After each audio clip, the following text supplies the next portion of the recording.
si náš Adamko ženu z telnice, ona bola hladná velice. Sala ona pod pec a tam plakala, že by ona ešte papala.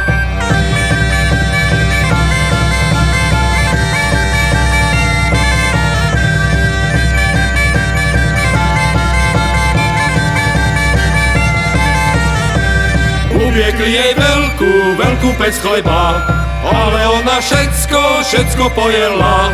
Sala ona pod pec a tam plakala, že by ona ešte papala.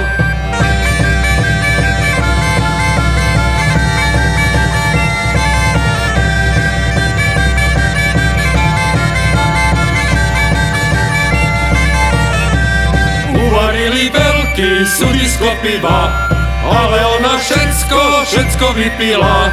Sala ona pod pec a tam plakala, že by ona ešte papala.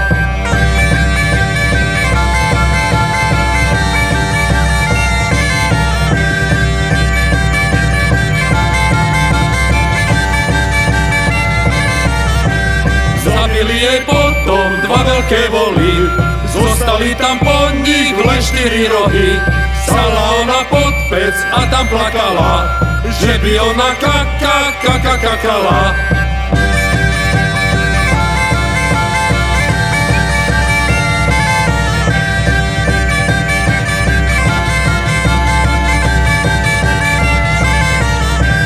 Zaviedol ho Adam až tam za Hundy, tu sa moja milá, tu sa vytehli.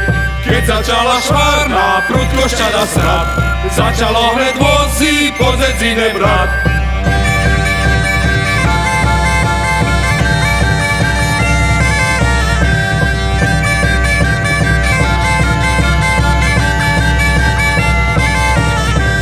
Valila sa kaša čierna jako noc, furmani začali kričať o pomoc. Berte ľudia dobrí, hrable lopaty, lebo nás tu všetkých zatopí.